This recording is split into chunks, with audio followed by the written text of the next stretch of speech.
আসসালামু আলাইকুম রহমতুল্লাহি অবরকাত। সম্মানিত দর্শকবৃন্দ, সাওম ফরজ হওয়ার শর্ত সাপেক্ষে গুরুত্বপূর্ণ কিছু মাসআলা। প্রথমে, সাওম ফরজ হওয়ার শর্ত হল মুসলমান হওয়া, জ্ঞানবান হওয়া, বালিগ হওয়া। এরপরে আদায় করা ওয়াজিব এর শর্ত সুস্থ থাকা, মুকিম হওয়া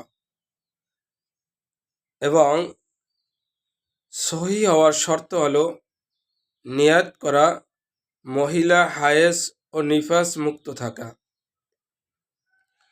আর সাওমের ফরজ হলো নিয়াত করা এবং পানাহার, স্ত্রী সহবাস থেকে বিরত থাকা, রোজা ভঙ্গ হয় এমন সমস্ত কাজ থেকে বিরত থাকা।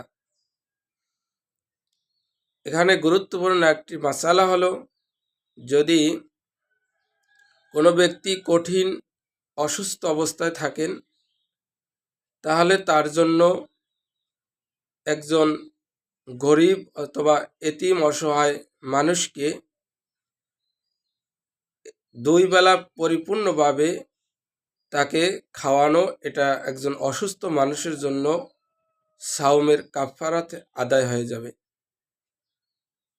সেহরি এবং ইফতারি এই 2 বেলা তাকে পরিপূর্ণভাবে খাওয়াতে হবে।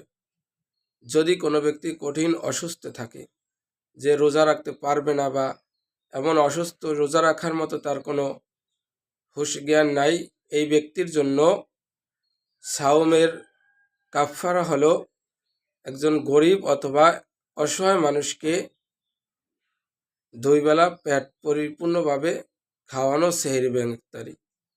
আমরা যদি এরকম আমাদের মাঝে হয়ে থাকে, আমরা এই সঠিকভাবে রোজাগুলোকে আদায় করার চেষ্টা করব ইনশাআল্লাহ।